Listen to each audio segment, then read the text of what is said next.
Good morning, welcome to Ag Talking Raw, where I talk raw about agriculture and other things that are on my mind. All right, so I'm actually editing a video here for One Lonely Farmer, and I was reading a couple of the comments here, and I just want to touch on this a little bit because there's just so much that we think we know, and there's an old saying, it's not what we don't know that hurts us, it's what we know that does.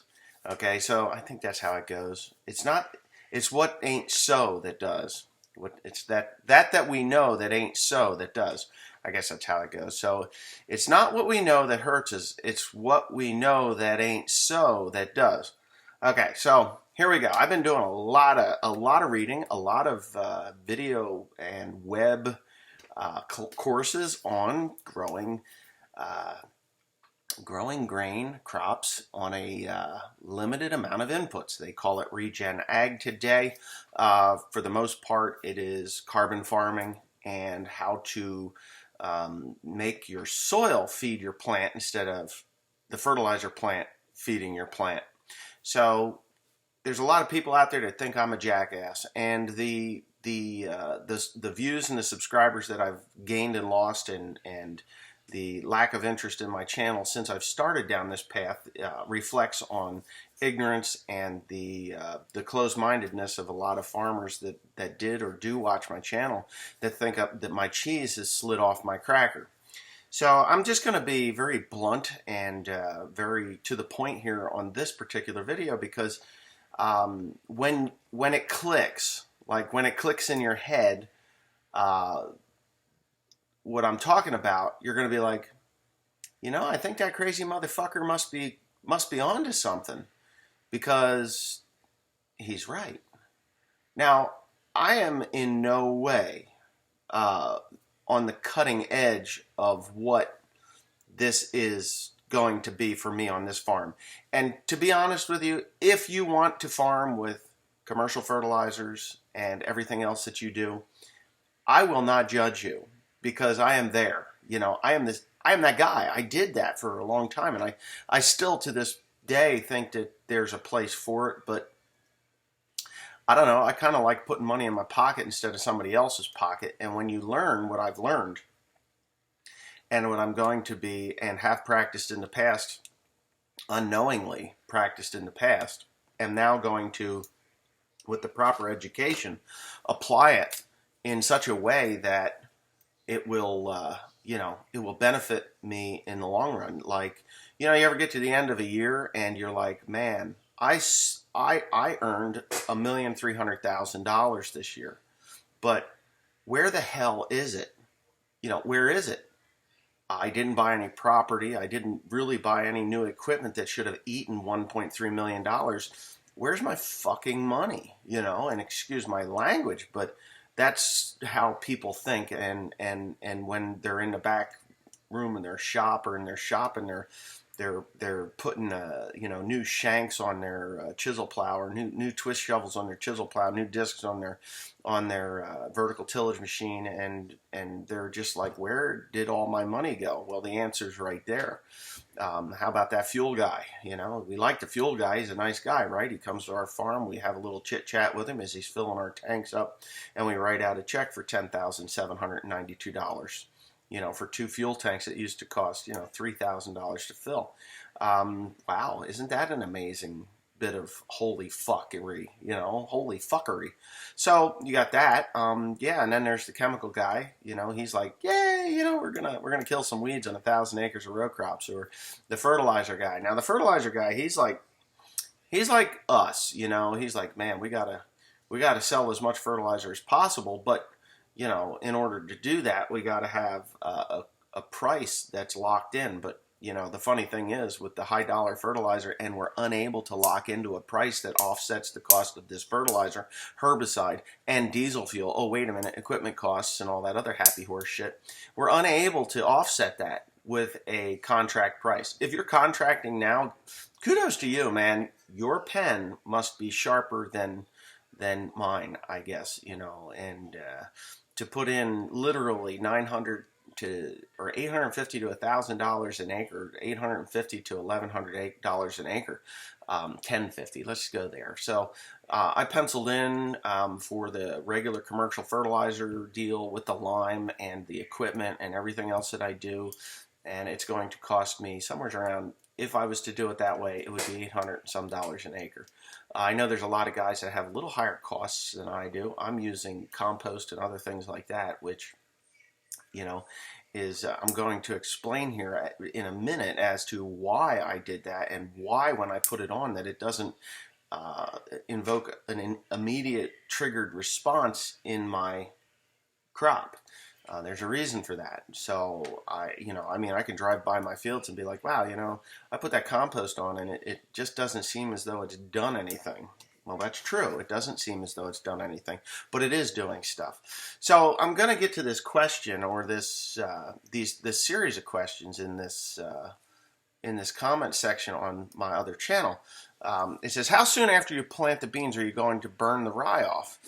Well, I really don't want to burn the rye off, but I'm going to burn the rye off with Roundup or glyphosate. I'm going to do that in about 2 weeks.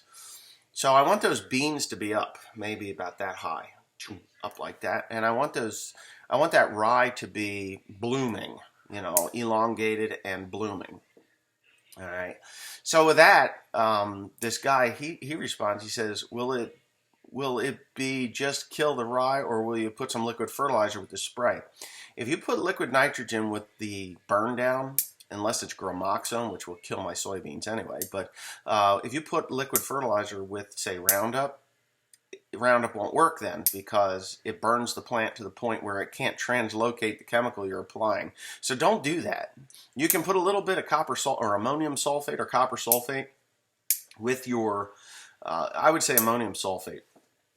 50-pound bag should do about 50 acres, pound to the acre. That's it. And all that does is basically breaks down the wax on the plant so that it translocates faster. It's like a spray adjuvant. But still, the adjuvants that are in the glyphosate and Roundups today, you don't even need to do that. You really don't. Okay. And then this other fellow, he writes in, he says, doesn't it suck up a lot of nutrients? I would have sprayed it first. And that's the one that's triggered this video. That question right there, doesn't it suck up a lot of nutrients? Well, I wouldn't say that it sucks up a lot of nutrients. What it does mostly, rye, there's two things that rye really does well, and that is it puts roots down really well. That will go down as deep as 18 to 20 inches. That's how deep a cereal rye will go. And what that does is it puts carbon that deep into the soil. So through the photosynthesis, it puts in carbon. It pulls carbon out of the atmosphere and puts it into the soil, which is a good thing in this business. And what rye also does, as it puts that head out, it sucks up a lot of nitrogen. You want nitrogen. If you're growing soybeans, you want a lot of nitrogen out of your soil. Okay? You want that nitrogen out of your soil. Get it out of your soil the soybean plant has this wonderful ability to put on nitrogen-fixing nodules, which is part of the active microbiome in the soil that triggers that. So as that plant says, hey, you know what? I need nitrogen, it exudes certain sugars and certain enzymes into the soil that sequester different types of rhizobum bacteria, which then form on the roots as nitrogen-affixing nodules, which then converts the nitrogen from the atmosphere, free nitrogen from the atmosphere, into the plant, and it basically tears that nitrogen molecule apart so that it is then usable to the plant. Now, soybeans are funny little plants. They're like, hey, there's nitrogen in this soil. I'll just kick back, drink a beer, and let that nitrogen do its thing. I don't need to sequester the nitrogen-fixing rhizobum bacteria and mycorrhizal in the rhizosphere to actually put on nodules for me. I don't need that because there's plenty of nitrogen here. That's a thing. So What happens is that nitrogen is pulled out of the nitrogen, phosphate, potassium is pulled out of the soil. Yes, pulled out of the soil because that rye exudes certain enzymes as it's putting enzymes and carbohydrate and sugars and all this stuff that it needs to put into the soil to sequester the nutrition that it needs to put that head or that grain in that head, right? So has it robbed it from the soybean plant? Actually, no, it hasn't. It is just taking that mineral form, that unavailable form of NP and K, nitrogen from the atmosphere and what's in the soil, phosphate and potassium that are in that commercial fertilizer form that you put on 200 years ago, or your grandfather put on, and possibly even your great-grandparents, I don't know. That stuff that's been in the soil for all those years. Oh, and then over the millennia of volcanic activity that has dropped this stuff through the atmosphere onto your soil that is still in mineral form. So that rye, that cereal rye, and whatever other forbs and weeds and things you've got growing in your ground as you plant these soybeans, they're all pulling this stuff up. They're like, hello, come on, let's get this stuff up here because we need this, and we need it so that we can reproduce a seed so that we can continue to propagate and grow and become a viable plant. So, i.e. human intervention comes along, and I say, you know what? My soybeans are out of the ground, and we're at that first bloom stage in the rye. So I come through and I either roller crimp it, which I don't have a roller crimper. I could use a roller harrow, but I'm not even going to bother. I'm just going to terminate it with Roundup. Roundup works. Roundup works pretty good. You just do the application rate. Rye dies very easily with Roundup glyphosate, and it dies.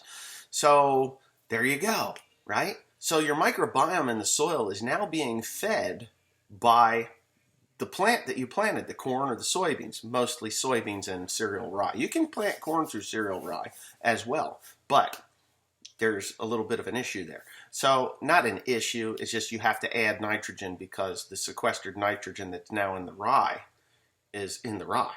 So here you go. You got this soybean plant, and it is now like, hey, you know what? There's not enough P and K here. There's enough P and K, but there's not enough nitrogen here for me to actually grow and thrive the way I want to. Triggered response. Boom. I'm going to exude the right sugars and carbohydrates, or carbohydrates are sugars, but sugars, and I'm going to pull carbon into the soil to feed these things, and I'm just going to sequester the right microbes in this soil, that the bacteria, to affix nodules onto my roots that say, I need to convert this air that we breathe that has like 73% nitrogen in it. I'm going to sequester that, and they will affix these nodules, and I will exude then the carbon that I take out of the air as an exchange for the nitrogen that I need. So all this bacteria and stuff are now affixing nitrogen because that plant needs it, but they need something as well. They need carbon. They need CO2, which is 0.03, 0.04% of our atmosphere, depending on the time of year that it is, like 0.03% in the summer, 0.04% in the winter, because we just don't have the vegetation in the area. And it is, yeah, there you go. There's some debate on whether it is a constant or a non-constant, level. So anyway, so that's what happens, So now we've got nitrogen affixing nodules on these roots because the rye has the nitrogen. Well, that's okay, because what's going to happen to the rye? I know what happens to the rye. Life happens to the rye. Life happens to the rye. So we terminate the rye. We got nitrogen, we got phosphate, we got potassium that is now in an organic form that can be taken up by the plant that we have put into the soil, into the ground to grow, and our monoculture, our crop, our cash crop is now sitting there growing. It is feeding the microbiome. It is sequestering nutrients and minerals and stuff. But there's bacteria that is going to that rye and saying, all right, there's all this stuff here. Let's say we break it down and turn it into poop, organic matter. So that rye becomes an organic residue, and then as the microbiomes takes over, the organic life that's in the soil takes over and deteriorates and breaks down that rye doesn't just disappear. The nutrients that are in that rye don't disappear. They become very, very stable. Very stable. Rock potash that you buy from, say, the fertilizer plant, that's unstable. That can move. It can wash. Well, actually, potash doesn't move very fast in the soil. Get me wrong. Phosphates move very fast. Nitrogen moves very fast. The nitrogen that is in that rye becomes very stable and very non-volatile because it is now in a organic form. So I've talked about this in the past, that when you take a soil test, what you're getting is non-organic nutrients, basically fertilizers that you have purchased. Those are what they are measuring. They are not measuring the organic nutrients that are in your soil, because if they measured the organic nutrients that are in your soil, they would not sell you commercial fertilizer. So they just kind of leave that out. It's non-organic. Now, in order to make those non-organic nutrients, commercial fertilizers, organic, something has to eat it. Something has got to break that down, exude it, or break it down, poop it out, and become an organic form of organic matter, organic nutrients. So that that mineralization, or that destruction of that unavailable nutrient. And pH is very important as well. You need to be above 6.3, 6.4, 6.5. You can be at 6.8. That's optimal. 7 is like neutral. Things were working like too good. But anyways, that's good if you get it there. That's why they say pH adjusters will make your crops grow better. Well, pH adjusters do make your crops grow better, but why? Does anybody know why? Because we're not taught why. Well, maybe we are. Maybe some of us let it go in one ear and out the other. But in them neutral pHs, or those high pHs, 6, 7, 6, 8, 6, 9, 7, 6, 5 above, let's say 6, 5 and above, that's when your microbiome is working at its most efficient.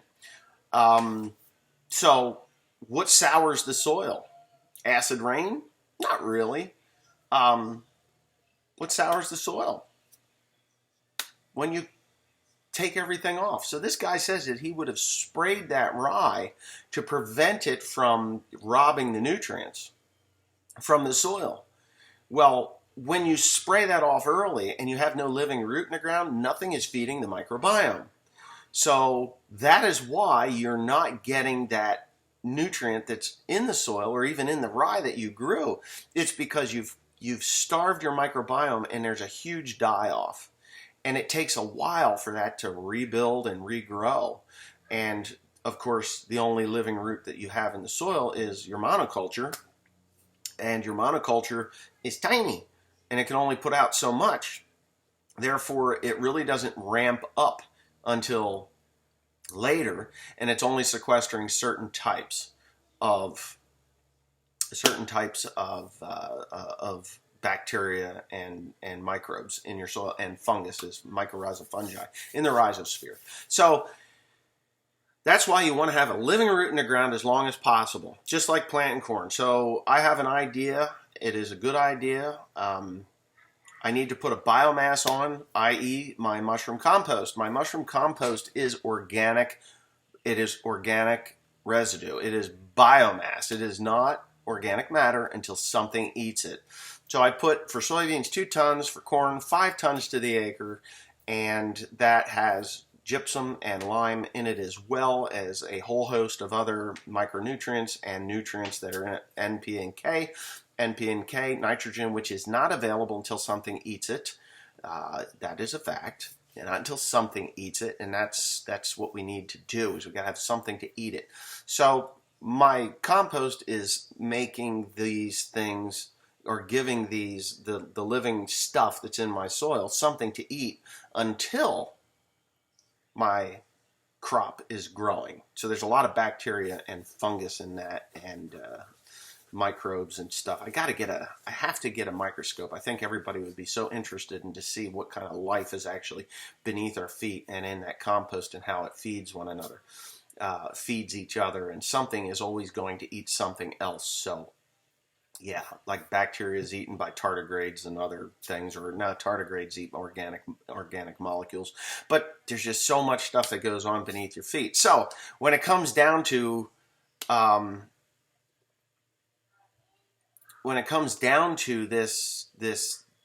this way of farming, and understanding that in nature you don't see barren soil unless there has been a flood, or it is extremely dry or extremely cold. Floods will strip it off, and then shortly afterwards, a whole flourish of different plants that you wouldn't even think would grow there are growing there. And what they are doing is, because of the temperature of the soil and the amount of moisture and the different microbes that are growing in the soil or have been left behind after the flood, trigger that seed bank to get that ground covered very quickly.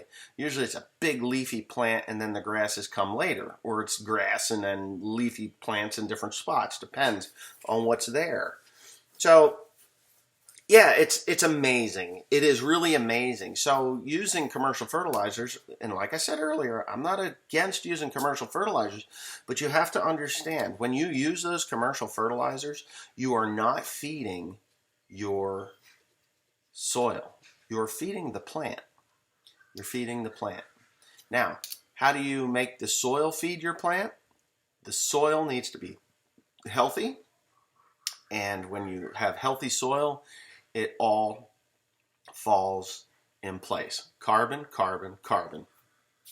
Carbon and nitrogen ratios, I'm not fully understanding them, but if you have a microorganism that has a 5-to-1 carbon-nitrogen ratio, and it is eating a corn stalk, which is 70-to-1 carbon to nitrogen ratio. So for every molecule that it eats of I'm probably going to get told I'm an idiot, but this is my understanding.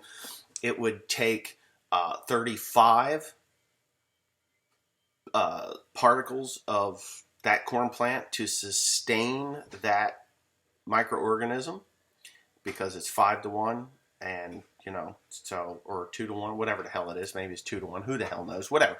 It will take, and anything more than it eats, it exudes back into the soil as organic matter. Poop, it's what it takes. And then when it dies, then it becomes food for something else, which eats it and poops it out. And then that's where your organic matter comes from. Organic matter is not the residue that's on top of your soil. And I've said this and have been basically told I'm a moron for saying this in the past, that if you have too much organic residue on top, corn stalks, fodder, whatever you want to call it, stover, on top of your soil, and you have to fight it every year, you have dead soil. There should be enough microorganism in that soil to decay that to the point where you can just plant right over the top of it without any issues. I hear a lot of guys, I got to have row cleaners because I got 4 inches of residue over the top of this stuff, and I got to clean that out of the way so that I can get the seed deep enough. Well, that just means that you need to do something about your soil's health. There's guys out there that will say, I've got 7% organic matter. You don't know. Every year that you kill that microbiome, you are losing organic matter. And when that organic matter is gone, that's when you're going to be like we are here in New Jersey, because we farmed here in New Jersey for hundreds of years more than they have out west. The soils here in New Jersey, where I am, we're as rich and as beautiful as it was out there. But since am I sweating that much? But since the late 1400s or 1500s, when they really started agriculture here in New Jersey, they didn't start that out in the Midwest until the late 1800s, 1840s. So think about that. We've got 16, 17, 18. We got 300 more years of farming here on the East Coast. And the East Coast is just a reflection of what's going to happen in the Midwest in 300 years. Think about that. So our topsoils are all very shallow because we farmed them away with a plow, and we worked them away, and we ignored Mother Nature. As crazy as I'm starting to sound right now, ignoring Mother Nature is not a good thing. So the dirty 30s, what were the dirty 30s? They plowed down the prairies. That whole ecosystem that was beneath their feet was plowed up, destroyed, and that created, instead of absorbing the heat from the sun, it created a reflective heat. So the moisture comes out of the ground instead of going into the ground, back up into the atmosphere, and it would move on to other parts of the world, country, world, whatever you want to say. That's why, more or less, why we have these huge weather swings now versus what we had long ago. The weather is becoming more and more violent the more that we plow up these spots and get away from green farming. Glyphosate has made it so cheap and so easy to keep your fields barren so that there's no weeds or cover for your soils. When you realize that the earth, Mother Nature, because I sound like a real weirdo now, Mother Nature is always trying to cover its soil, always. And if you think about it, you're going to understand that I am right. So when we take a corn crop off, what's the next thing that grows? Some kind of a late fall weed like chickweed or creeping Charlie, or, you get certain grasses that'll grow, like a Kentucky grass or something very thin and small. It just covers that soil. And the first thing that farmers want to do in the spring is kill it. You can't have that out there because it's going to steal all your nutrients, and it's going to cost you more money later to take care of your ground, because you've got all this pressure from the weeds and all the nutrients that is sequestered out of the soil, and it just disappears somehow magically into the atmosphere. Well, the fact of the matter is, those things that are growing in top of the ground is protecting your soil. Because if your soil becomes hot, and I mean too hot, your microbiome dies. If you get above 80, 85 degrees, that's when things start to die. To 80 degrees, they're lazy. They're like, I don't need to eat that today. So that's when your nutrients are kind of stuck there. Nothing's actually going. And, you ever plant soybeans after cleaning it off, and then they, spraying it off or plowing, and then they kind of get this tall and they stall there for a while until they get a good canopy going. Once they get that canopy, then all of a sudden, zoom, you get a rain and they take off. Well, there's a reason for that. Your temperatures of the soil have gotten to the point where they're too high, and things are getting very lazy, or they're dying off. And once that plant finally makes that canopy and the soil is cooled, they start to repopulate and become active again to do their job. So if you have an armor on the soil or a lot of residue on the soil, you're going to benefit from that in a multitude of ways. By cooling the soil, everything just keeps eating and growing, and worm activity puts down holes deep into the soil, and the mycorrhizal fungi and the rhizosphere creates aggregates where water can filter down through, and the worms and everything can just move freely beneath your feet, which means minimal disturbance of the soil. Deep ripping. Was that a mistake of me to buy that ripper? No, it wasn't a mistake to buy the ripper. We have heavily compacted soils in certain areas, and that was what I bought it for. Will it pay for itself? Maybe, maybe not. I think it's paid for itself in the markers I ripped off of it and made those, because there's thousands of dollars. But that ripper itself, I'm only going to use that in high traffic areas where it's compacted really bad. The rest of the farms are going to I'm going to use tillage radishes, sun hemp, sunflowers, and other deep-rooted types of cover crops that will actually break up that hard pan. In nature, there are no plows. There are no deep rippers. There are no disc harrows. There are no anything. We have to work within our boundaries in Mother Nature to make Mother Nature work for us. Now, there's a lot of guys that haven't made it this far, but for the guys that have made it this far, Does yield equal profitability?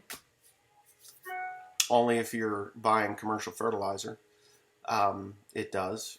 Yield is very important. You have to have a yield of some sort. But what's more important are your return on investments.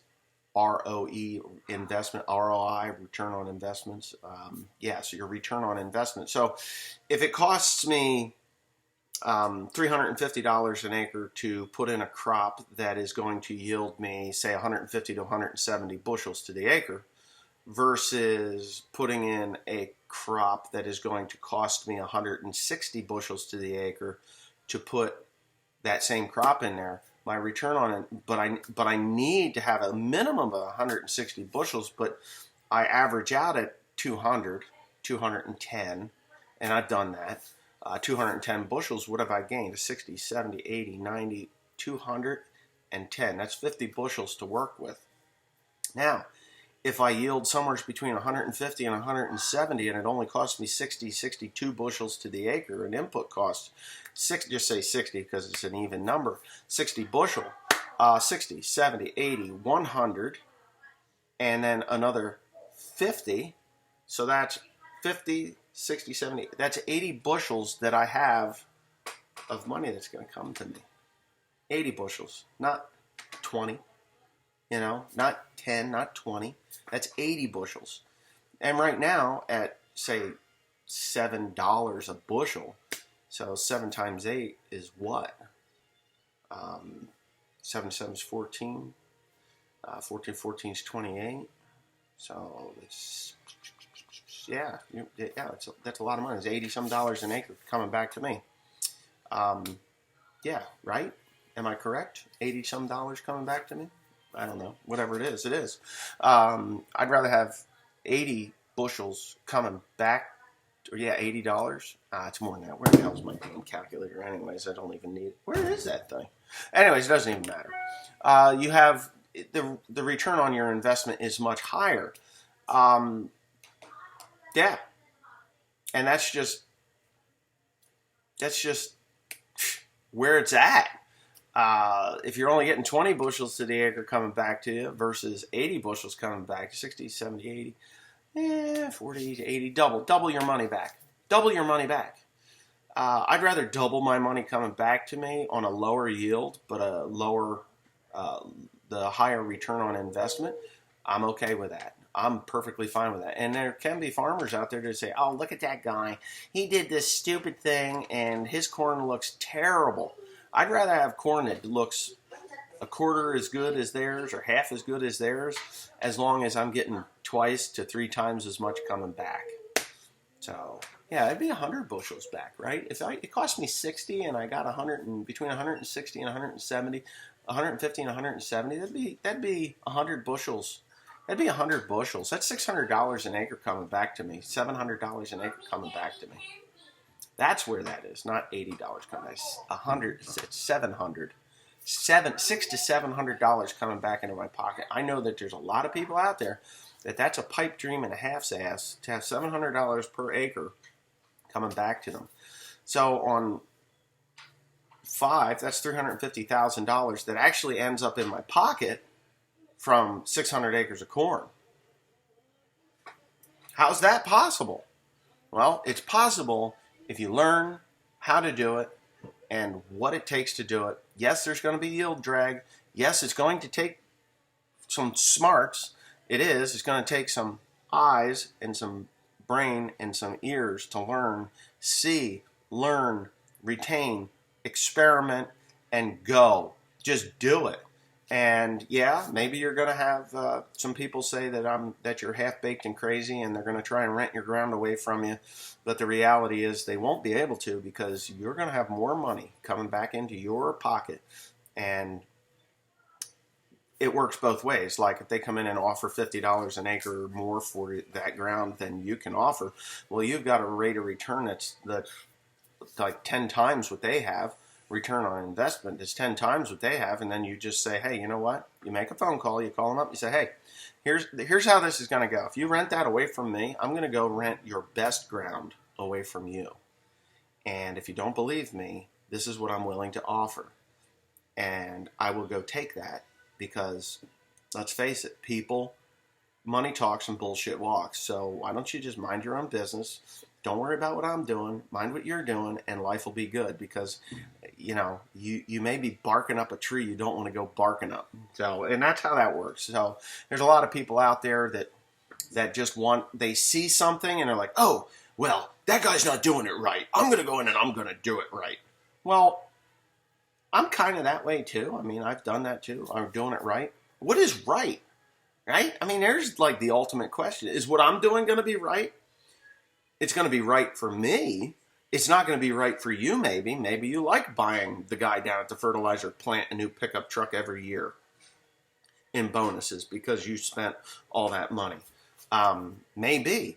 Maybe it's too difficult and costs too much time understanding what it takes to do this, and you're just not willing to do that. And there's a lot of people like that. I say just experiment.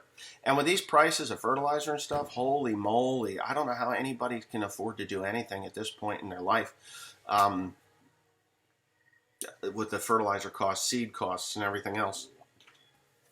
All it's going to take is one guy in Washington to sign a piece of paper saying, we're not selling our grain to you, you prick. And then what? Then we're all standing here in 1979 wondering where the hell are we going to get the money to pay for this equipment, this land, this fertilizer, all this stuff? Because some dude in Washington who doesn't understand agriculture, but he understands what hurts people, and he doesn't care that he's hurting his own people to hurt this guy. So that's how it works. And that's what happened in 1980, 79, 80. The agricultural crash of the 80s was directly because the Russians, got their wheat embargoed from the United States. I think that's what it is. I mean, I was part of it. I was a little kid. I was like 8. But I remember it. I remember a lot of hard times back then. But anyways, thanks for watching, and I hope you've enjoyed this.